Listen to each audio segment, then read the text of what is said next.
Welcome home to USA Global TV and Radio, a place where dreams take flight, with authentic storytelling, diverse perspectives and meaningful conversations, where global stories unite and bridges are built beyond all borders.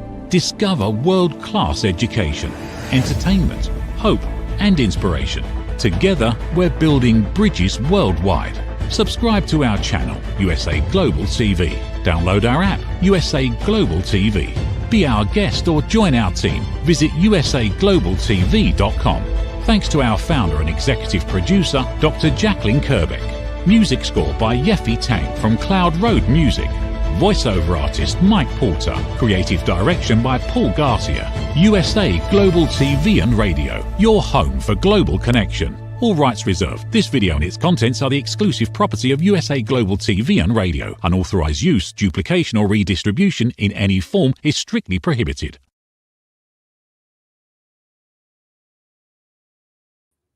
Howdy, Red O'Loughlin here. We're on the Corner Bookstore on the USA Global TV and Radio Network.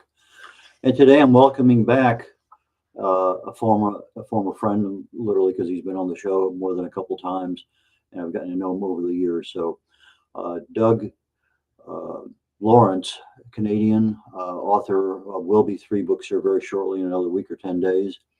And he has a special area of interest, and that's grief and mentoring in order to overcome that grief. And that's something that all of us share over time, whether that grief is the loss of a loved one, loss of a job, lots of things cause us to have problems, PTSD, just all sorts of issues that kind of almost accumulate in mental health issues. And so Doug is what I consider a foremost expert. He's a Canadian, but I would say for the North American continent, he's probably one of the top people to consider. So Doug, please join me. Good morning, Red, and thank you for the opportunity to chat with you. It's been a while. It has been. I could say it was last year, and it really was last year. But anyway, before we get into the book authoring part, why don't you take a brief moment? And I know it's in your website, and you talked about it in many cases. But can you give our audience just a little background of the I guess it's the experience, not really that, but about your wife and why this has become such a major focal point for you in your life, because I think that's important to set the stage right for everything today.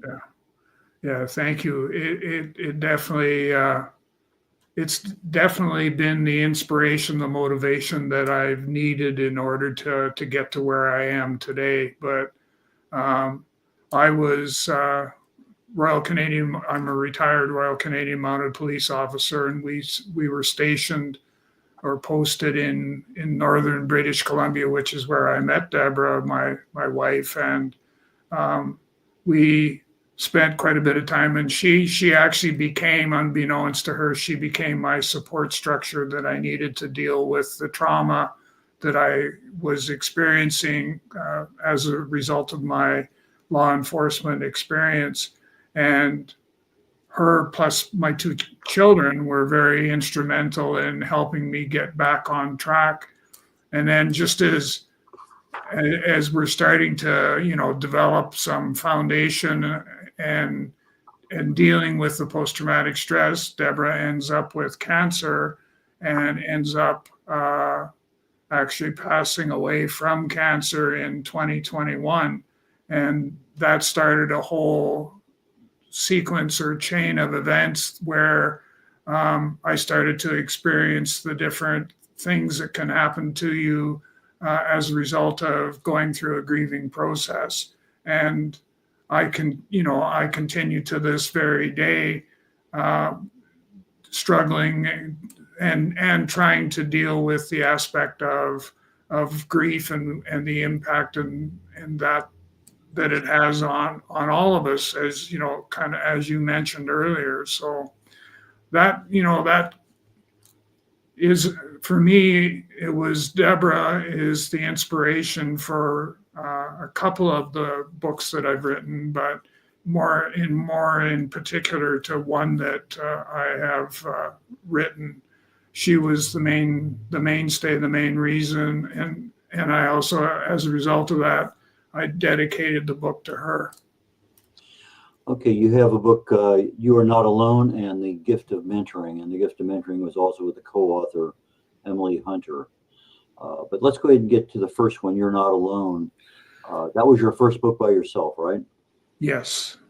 What difficulties did you have writing it? How long did it take?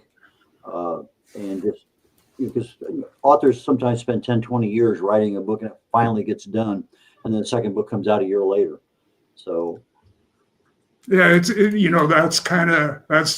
actually quite interesting, because You Are Not Alone was a book that started as a result of, maybe I'll back up. So my first book, The Gift of Mentoring, came as a result of some friends and colleagues. Actually, a guy, Jim McKillop, a guy that I went through RCMP training with. So we were in the same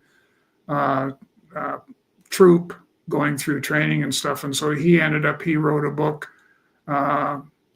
Notes from Papa is the title of it. And it was motivational messages for his kids.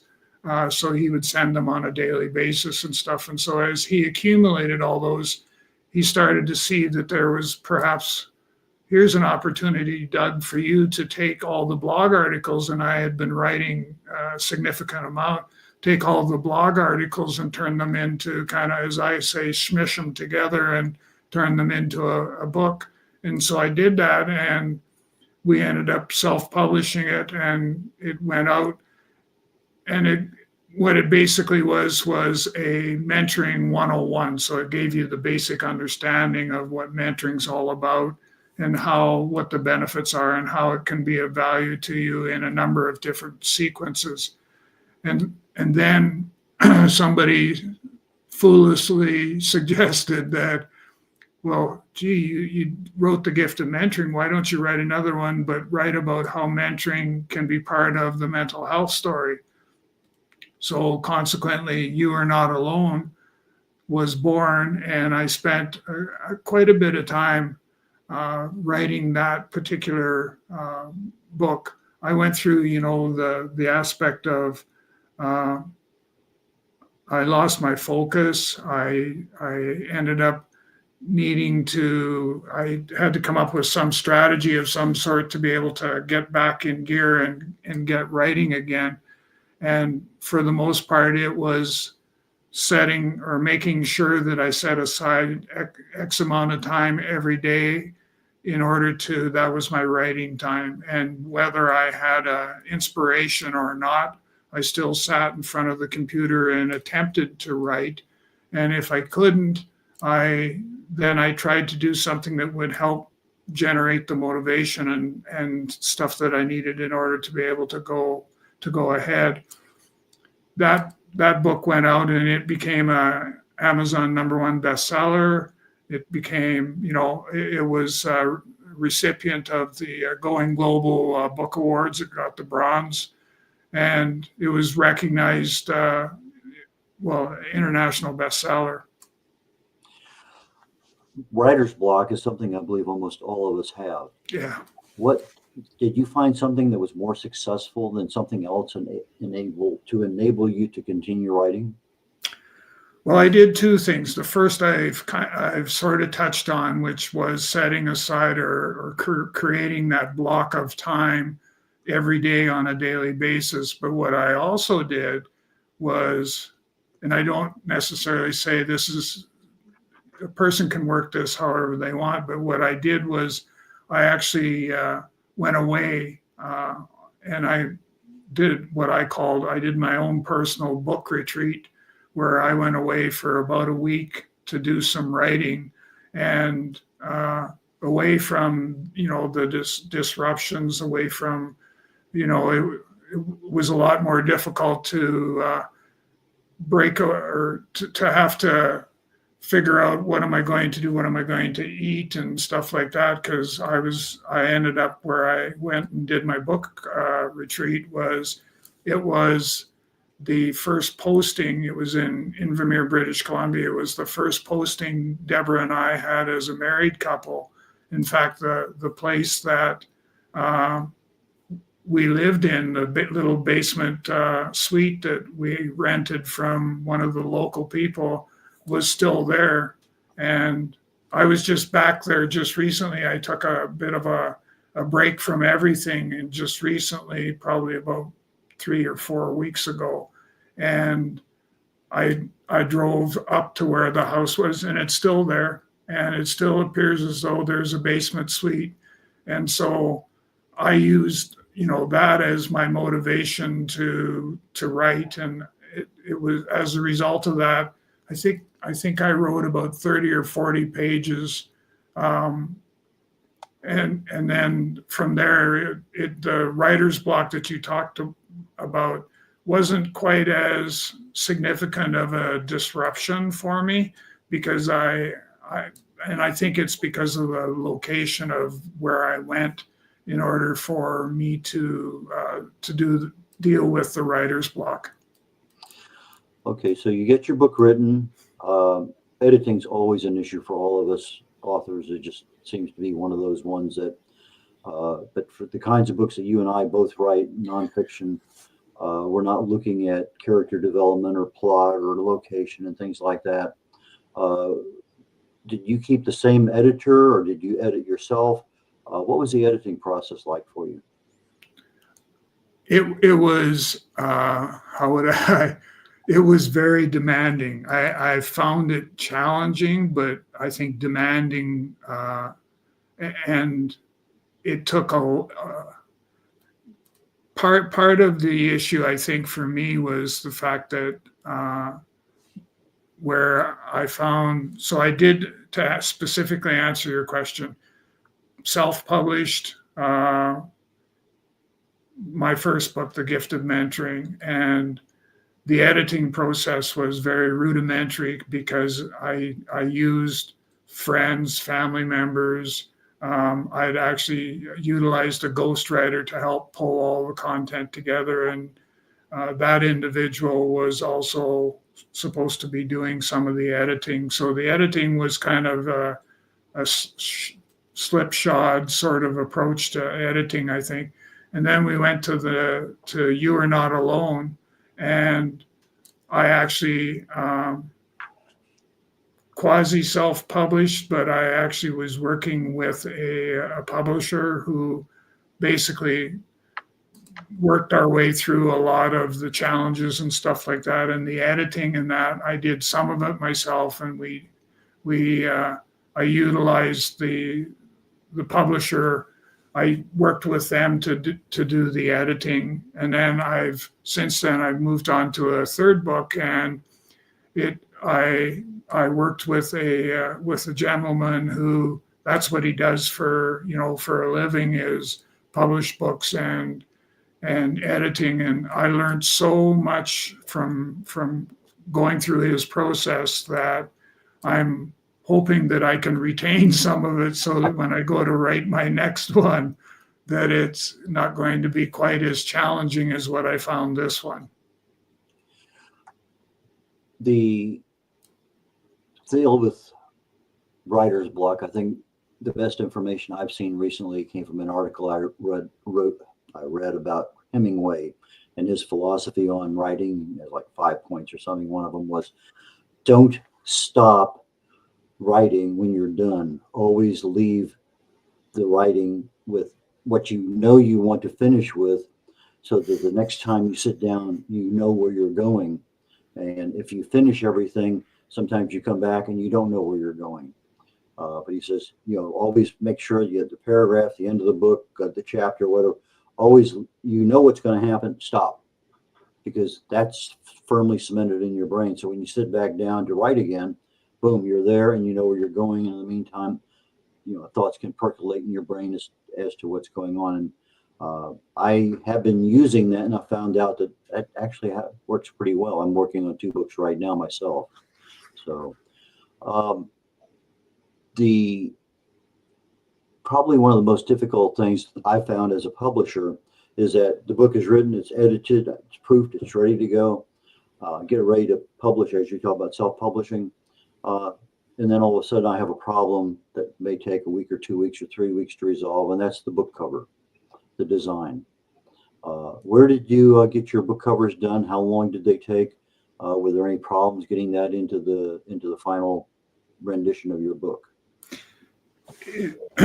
So I used an independent graphic artist to design.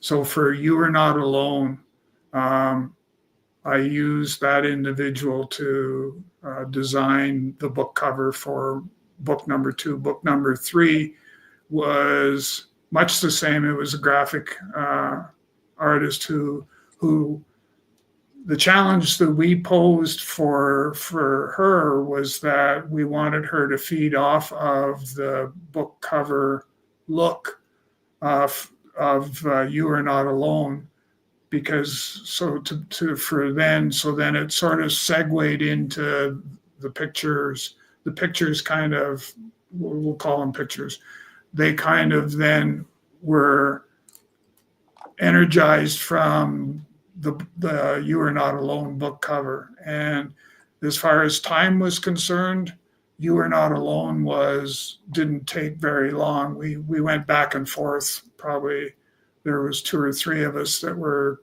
kind of involved in the book cover part, and we went back and forth until we got it to a place where it felt right. And now with this next book that is coming, the challenge we posed was we wanted to be able to leverage what we had gained with You Are Not Alone. We wanted to be able to leverage that.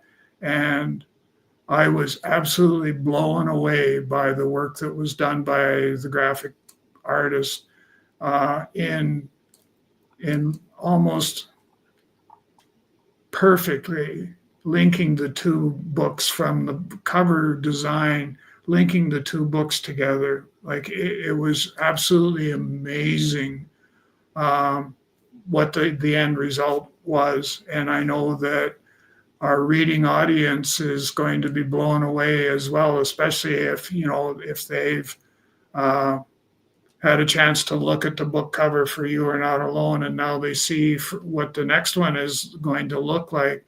I think they'll be absolutely blown away by what was accomplished as well. What did you learn differently in writing the second and third books that you would say, for a new writer, this is something you might consider?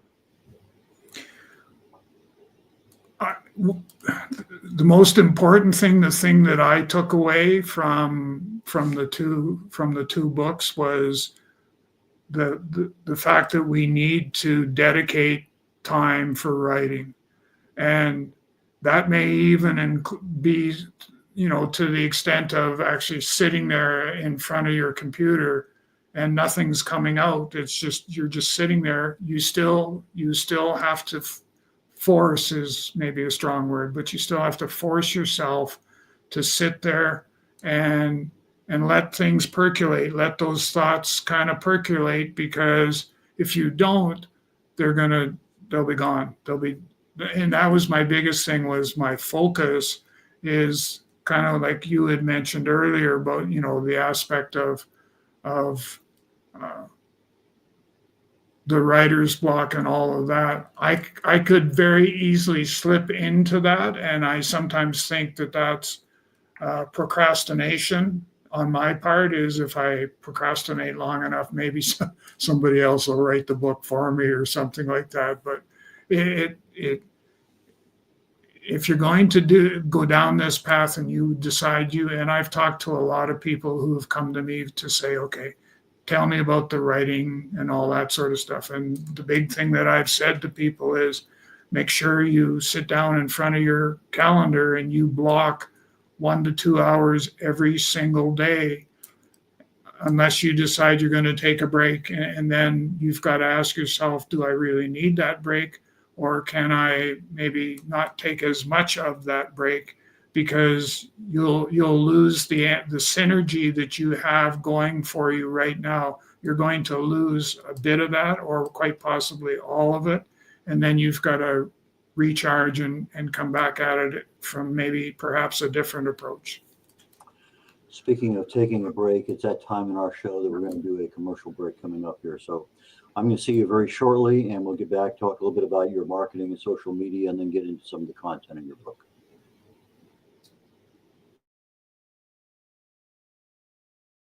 My name is Dr. Felix Kravitz, and I am the founder of cybersecurityeasy.com, LLC.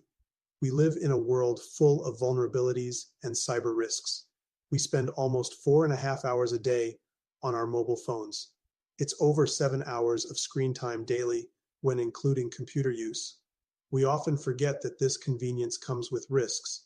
Published data predicts that the cost of cybercrime will exceed $10.5 trillion in 2025. These numbers encompass not only businesses, but also each one of us, including our children and our parents.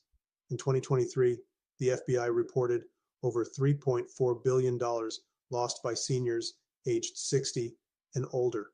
Cybersecurityeasy.com LLC's initiative is to massively support the community by providing cyber safety coaching and improving social engineering awareness.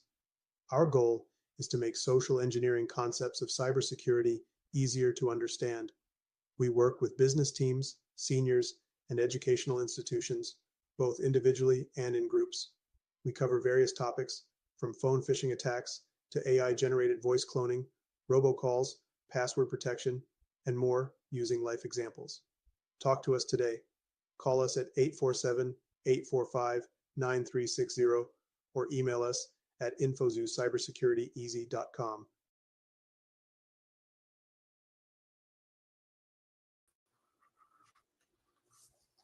Hi, Red O'Loughlin here. Welcome back to the Corner Bookstore on the USA Global TV and Radio Network. Today, my guest is best-selling author Doug Lawrence. Doug, please join me back here up on stage. Hello again, Red. How are you doing? Excellent as always.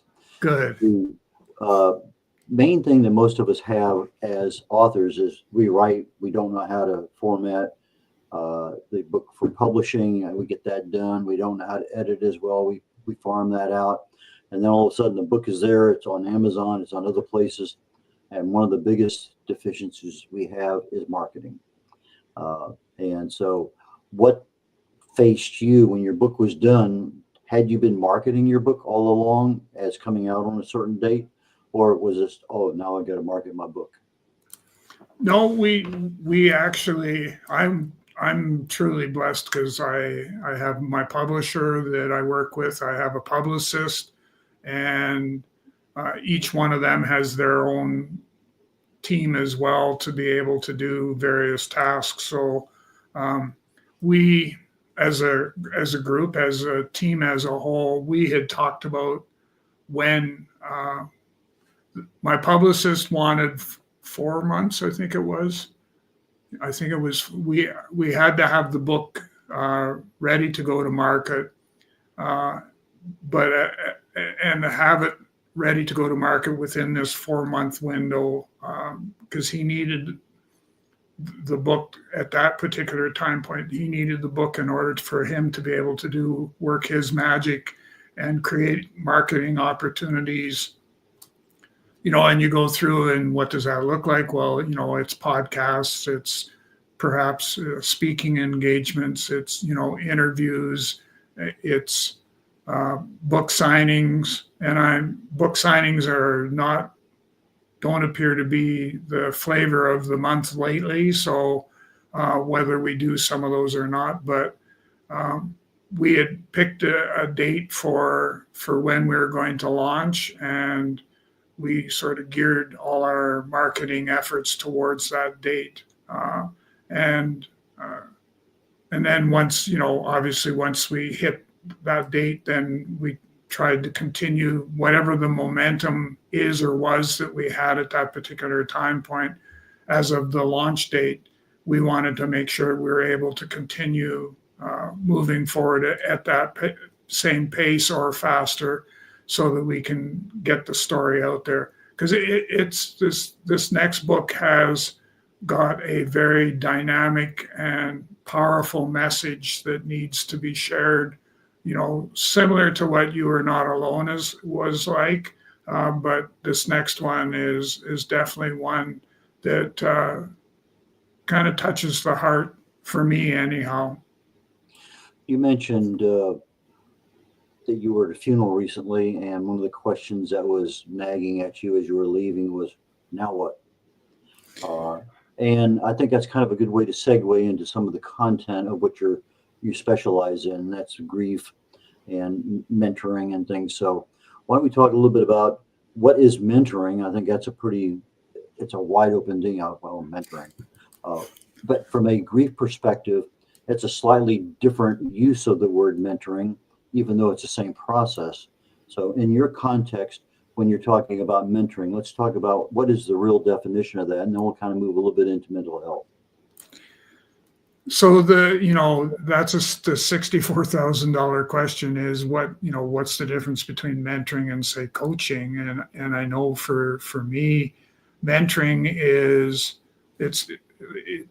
the definition that we utilize for that is a two-way trusted relationship where both the mentor and the mentee learn and grow together on a personal and professional basis. And so there's some key things there that people need to, when we talk about mentoring it's trust, it's a long-term relationship or the potential for a long-term relationship, it's personal growth, and personal growth can mean self-esteem, self-worth, self-doubts, all of the selves, as I call them, that's definitely in there. And then there's also the professional growth. So, and typically that's where kind of the stigmatism is for mentoring is that, well, it's about career development and stuff like that. And that's why you probably noticed that when I gave the definition, it was a two-way trusted relationship where both the mentor and mentee learn and grow together on a personal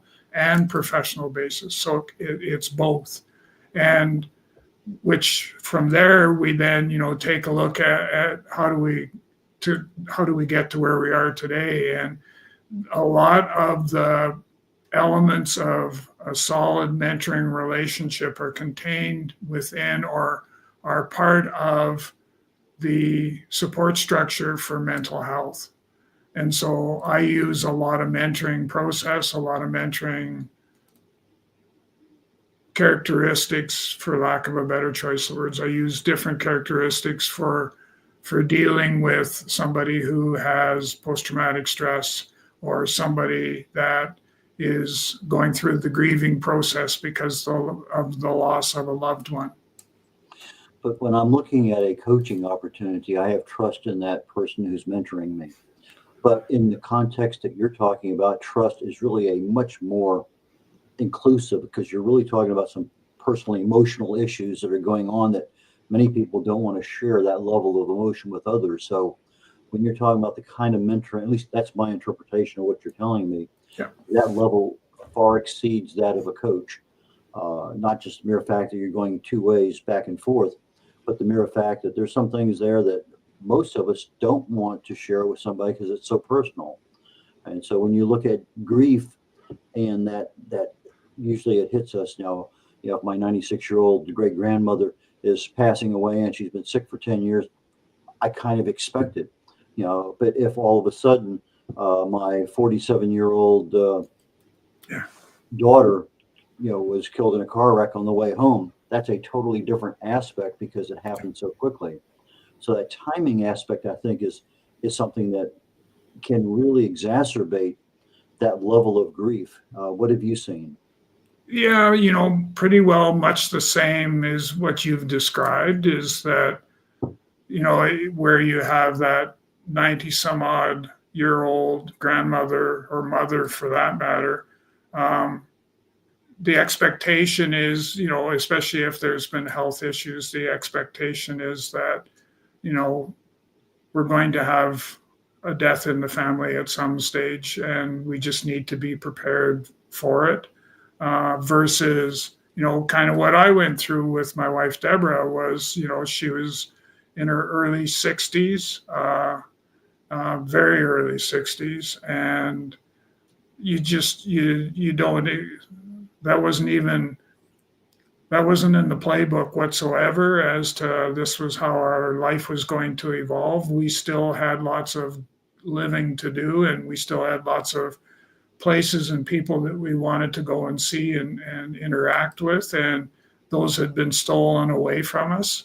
And so it's a matter of how do I go through and deal with that, and kind of coming back to what you had mentioned with regards to the funeral that I went to, and then the now what piece that jumped out at me when I was there at the funeral, because what I was seeing was the people at the funeral home did an absolutely fabulous job. Like, it's one of the better ones I've been to, where they knew to be in the right spot at the right time. They knew the right things to say and do, all of that. But then I asked myself, so when everybody goes home, now what? And that's the part of grief and mentoring, is that I see mentoring being part of the warm handoff from where we are to where we would like to be. And there's nothing in between to be able for us to lean on. So the mentor can fill that gap. When we start having enough grief and anxiety and depression, and we start entering that world of mental health, are there any things that we can see ourselves that something's wrong? Or is it mostly I have to rely on, my friend, spouse, companion, whatever, in order to say, hey, there's something wrong. You really need to see someone or whatever. So that mental health doesn't happen overnight, although I'm sure it can. But outside the PTSD environment, when just grief is happening, and I'm still grieving a year later from, the loss of a loved one. How do I deal with grief myself, and how do I recognize that, hey, I've passed over a boundary that really and truly I probably ought to be talking to somebody? And it doesn't hurt for you to talk to somebody. And that is actually the first step, and that's why mentoring is a kind of a quasi-natural fit for this, because the most important thing that a person can do is listen and hear what the person who is going through the grieving process, listen and hear to what they're saying. One of the things that I know we went through as a family, Deborah and the two kids and myself, was, what are some of the coping strategies? Once you identify that there's something not quite right, and if there are no support mechanisms in place, then where do I go? How do I get there? And all that sort of thing is, we need to be able to deal with that. And one of the stigmatisms that is that, especially with mental health, is that if somebody says, I've got mental health issues, people automatically jump to the thinking that that person's a little bit crazy. And in fact, what it is they're just struggling with their healing journey, and they need some help to be able to continue that journey and continue to move forward. And so, for those of us, is if you recognize there's a behavior change that's taken place, then you need to either suggest that they seek professional help, or as a mentor, you can have a conversation. But at the end of the day, you're probably going to suggest that, this is beyond my scope, and I think, you need to seek professional help. And I'll tell you, what I can do for you is that I'll walk beside you. I won't leave you on the island by yourself, but I will walk beside you as you continue to go through the healing process, which will include, you being able to come out of the closet and ask for help, whether it be a mentor or a professional help, but at least make the request and go from there. Doug, we're getting toward the end of the show, and I always give my guests a chance to say, how can people contact you? How can they get your books?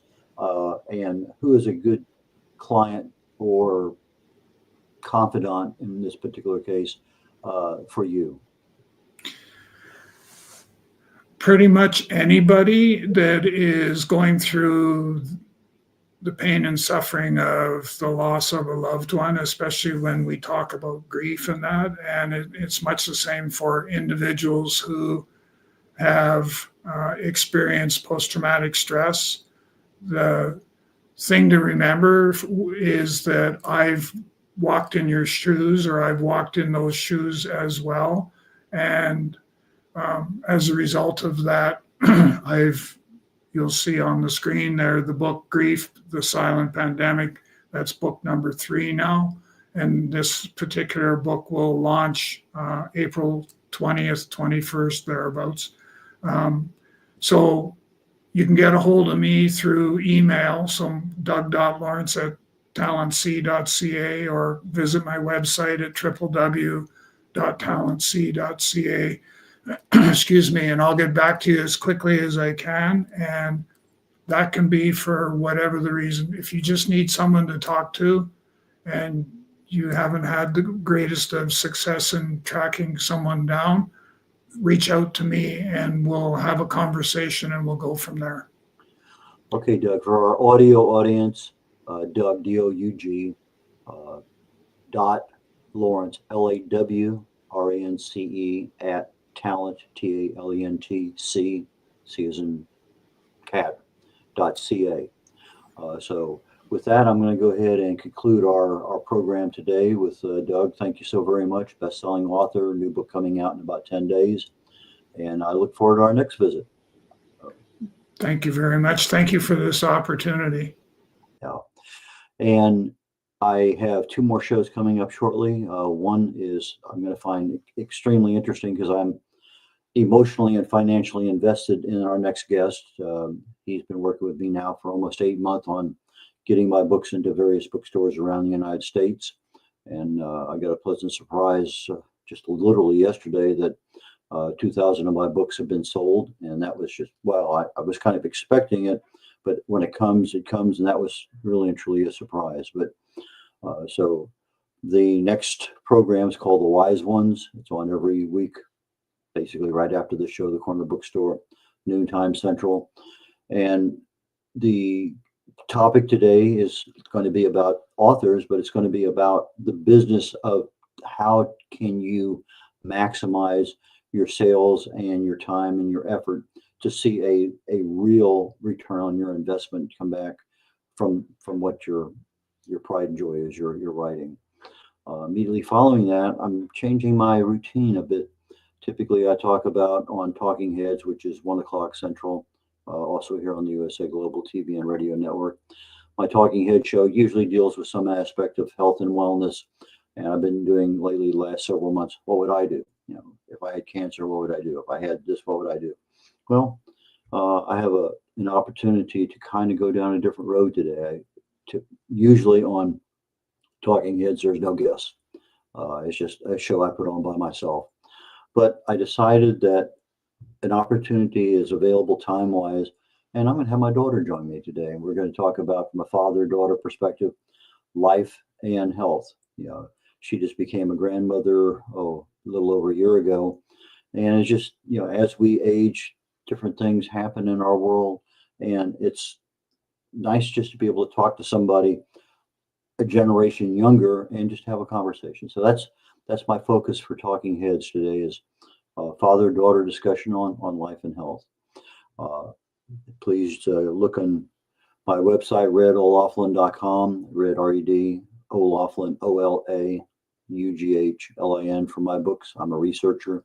I research the human body at the cellular level, chemically speaking. Some of my books are seen behind me on the banner.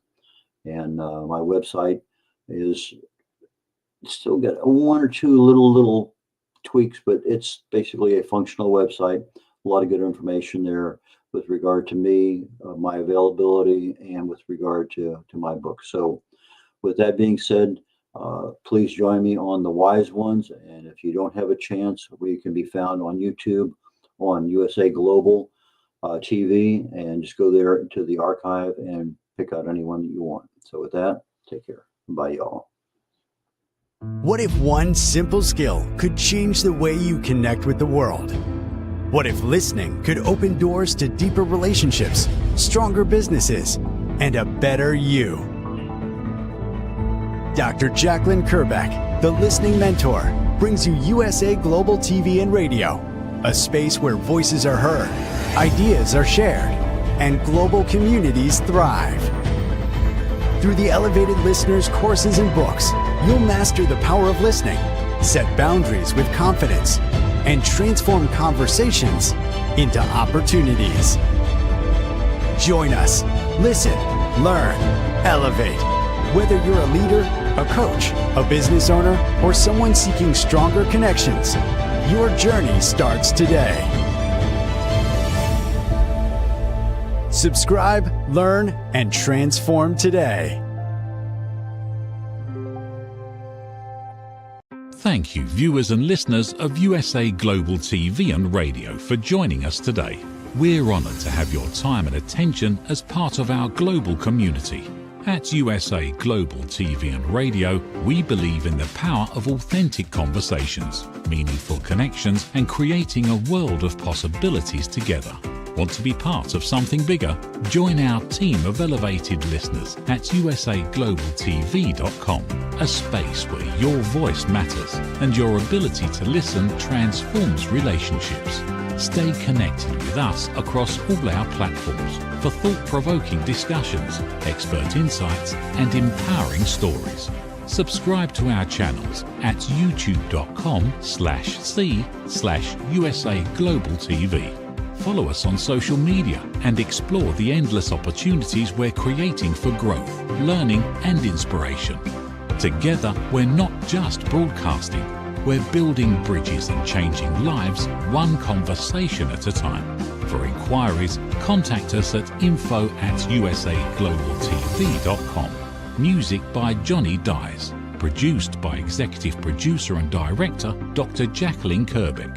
Voiceover by Mike Porter. Creative Direction by Paul Garcia. All rights reserved. Copyright 2025. Visit usaglobaltv.com to view our full terms and conditions.